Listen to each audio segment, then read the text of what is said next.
sorry about that. Something happened with my phone. The app for Facebook was going down, so I had to get another phone. But hey, mommies, it's been a while since I did my last Facebook Live. Maybe the last time you guys saw me, I was pregnant. Well, now my little one's here.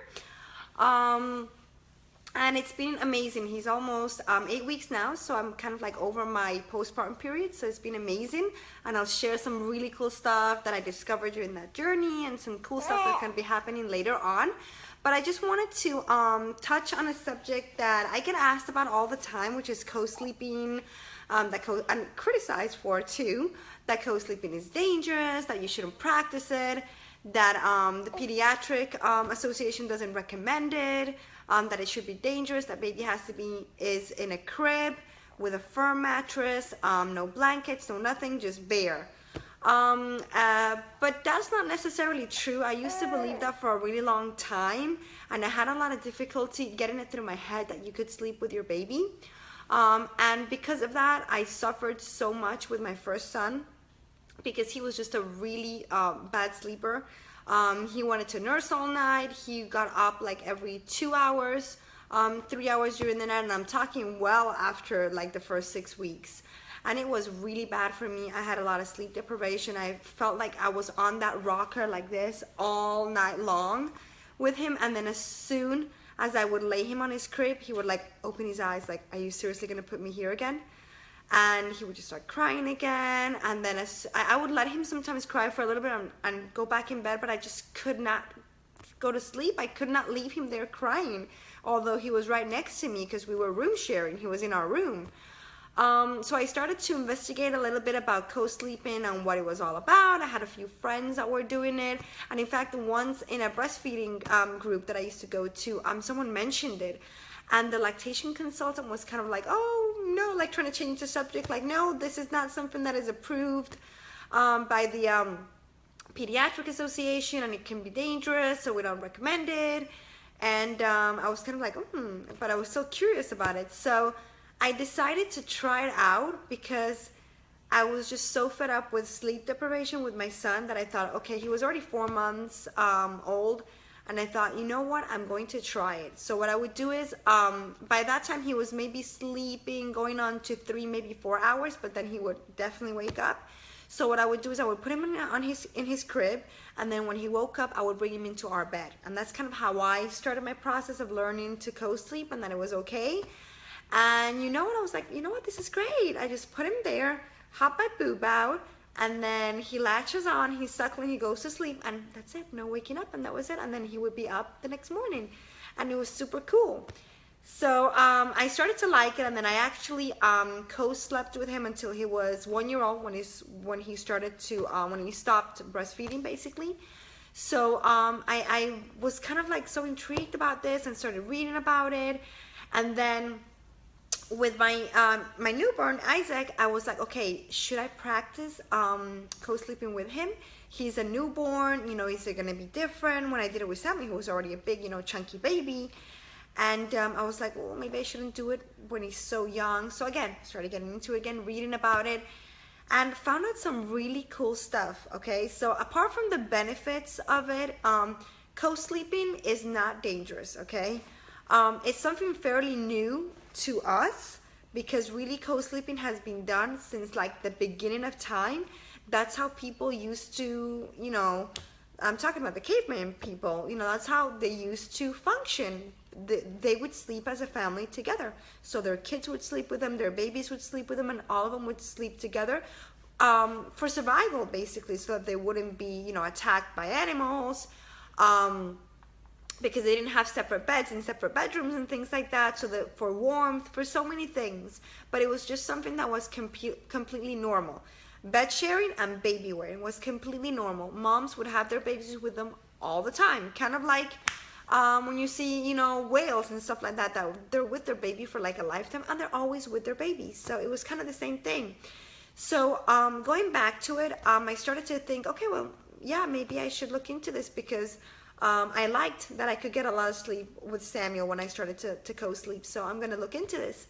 And especially when I found out that my baby was born a little bit on the small side, so he needed to gain some of that weight back quickly. So I thought, no, co-sleeping is definitely going to be it. So right away from the hospital, I was co-sleeping. I co-slept in the bed in the hospital the first night. And it was such a difference because I remember the second night with Samuel, he was screaming his head off. Me and my husband had no sleep, and it went on from like 7 o'clock at night till 9 o'clock the next morning. Both of us juggling him, trying to see what we could do. Nothing would settle him. I would put him at the breast. He would fall asleep. It was frustrating. He couldn't latch on again. Oh my God, it was like this vicious circle. And with Isaac, it was like, great. I laid down in bed, make sure that everything was safe for him. He latched on, and that was it. Maybe he cried a little bit there and then, but that was it. It was awesome. Awesome. I loved it. So, is it dangerous? No, it's not dangerous. As long as you follow, safe co-sleeping. Okay, obviously, the rap has got bad about co-sleeping because incidents have happened. But that would only happen for someone maybe who's under the influence of drugs or alcohol or something like that, that they're not, like their head is not conscious that they are sleeping with a baby. So that would really only be the case. And then obviously make sure that you have a firm mattress. You don't want to be using a water mattress or anything like that. It has to be firm. That you have like pillows to the sides. I wouldn't really recommend pillows for safety. What I would do is buy like a bed rail, like the ones you can get for toddler beds with mesh. That's probably the best thing to do. You don't want to have pillows anywhere near their head or blankets or anything like that. So if you're wearing a blanket, make sure that you have it like up to your waist or something like that, that there's not possibly that the baby's going to get the blanket over his head. So little things like that. Those are like safe co-sleeping guidelines. And it's not anything major. I mean, I guess it's just common sense, really. It's nothing out of the ordinary. And then what you can do is, or what I do, or most women do is, you keep alternating the baby throughout the night, from one breast to the next, so they're both being emptied. And then obviously the plus side is that baby is settled, he's content, you're bonding with your baby. You end up having a confident baby too, because during those first few months, there's this development of like trust and bond between you and your baby. And when you leave your baby crying, your baby starts to kind of perceive, okay, well, crying is my mechanism of defense. If I cry and she doesn't come, it's, that's it. There's no point in crying, or she's not going to come. So there's not that trust there, and baby obviously builds anxiety because of the stress for crying.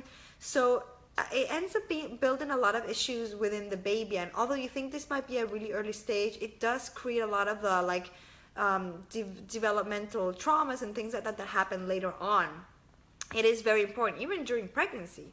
So by having the baby with you, the baby's settled, he's happy, he's relaxed. So it makes such a huge difference in regards to the development of the baby too. And in terms of breastfeeding and your milk production, it's awesome because your breasts are being emptied all night long, even if it's just suckle, stop, go to sleep for a little bit, suckle. They're being emptied. Like when I co-sleep, I never feel engorged or that my breasts are hard or lumpy during the night because I'm being emptied. So you don't have to get up to pump or anything like that.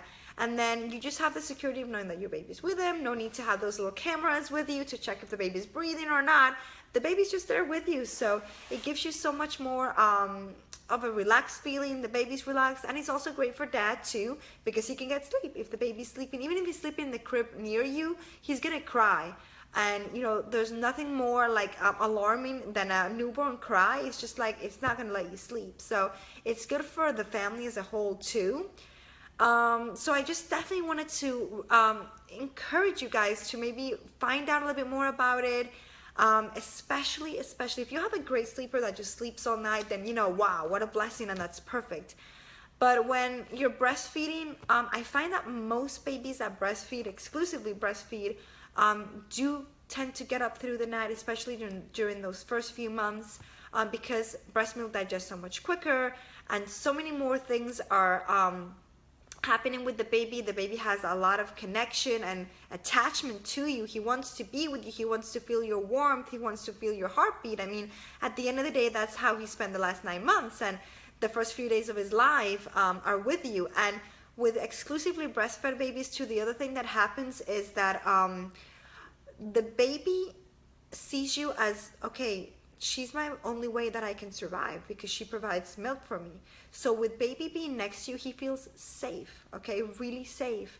So baby is going to be calm because he's with you, even if he's not necessarily nursing at the time, but the fact that he's sleeping with you, he feels safe because you are his defensive, you're his entire world, and it's how he knows he can survive if he's with you, because he has comfort, he has food, and he has love, and that's all a baby needs to survive. So that's something that is really important to get through your head.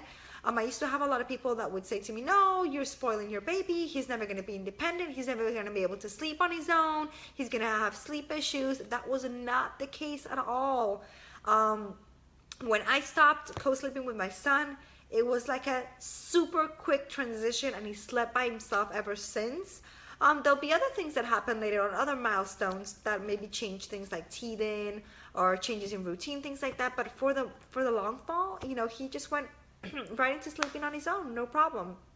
The other thing that I wanted to share, because there's a lot of people that say that thing about you can squash your baby or something can, you can damage your baby or hurt your baby or something.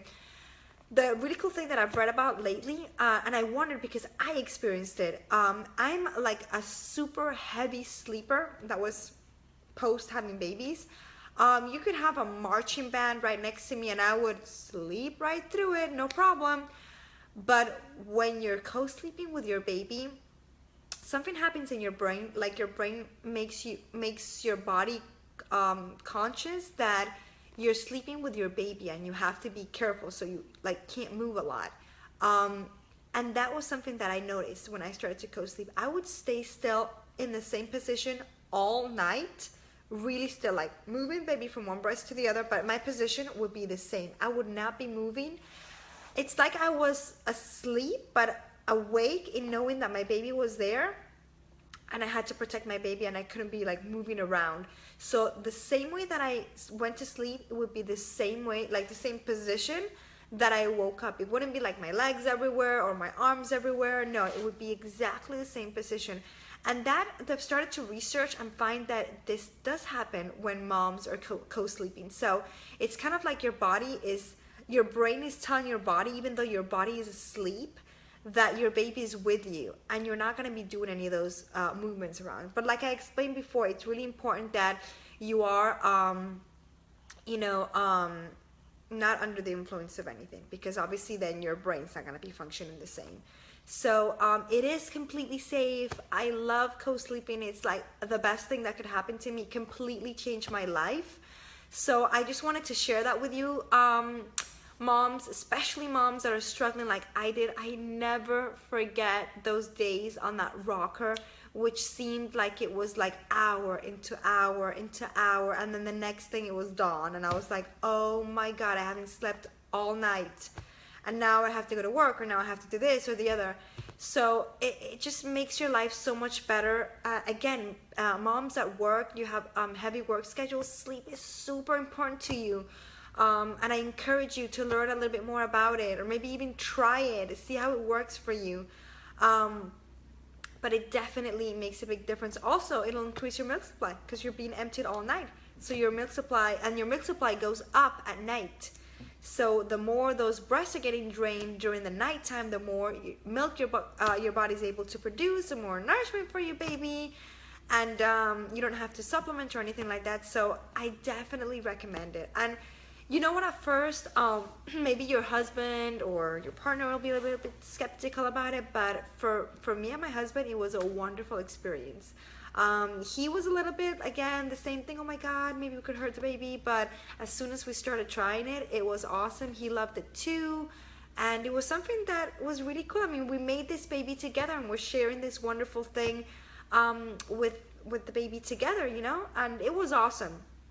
And it hasn't affected our relationship, because that's another thing that people have mentioned. Oh no, you need, your separate time with your husband or with your partner. You can have the baby with you in the bed. You can figure out other things. You can figure out other times and other ways and other places. Don't worry about that. That's the last thing to worry about. I feel that it hasn't affected my relationship at all. And it's such a short time. You're not going to be co-sleeping like for the rest of your life. It's fine, you know. And I think the benefits outweigh any other consequences, you know, in the short term, like those things that I'm talking about. But really just relax and try it out and see how it works for you. It's really, you have nothing to lose but more to gain.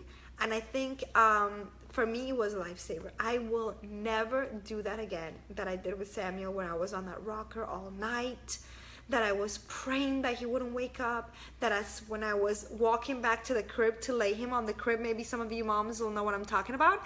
When you're like trying to do this like super steady movement that he doesn't wake up, and boom, he wakes up. And you're like, oh my God, no, not again. So you don't have to go through any of that. What you can do is, when you put your baby down to sleep at night, so you would go in bed with him, pop the boob out, nurse him to sleep, he goes to sleep, and then as soon as he comes off, you know, you can just go about, leave him there, safe in the bed. You can continue doing the things that you want to do at night. You can have a meal with your husband or your partner. You can do stuff on the computer, clean, whatever you have to do, and then hop back into bed, and that's it.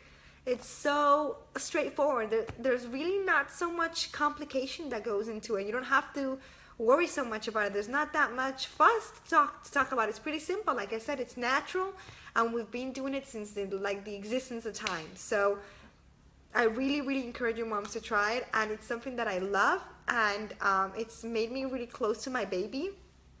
It makes him so much more settled too. Even when I wake up in the morning and I get up to take care of my other toddler, he stays asleep in the bed, like content as anything, like with his little arms like this, like fast asleep.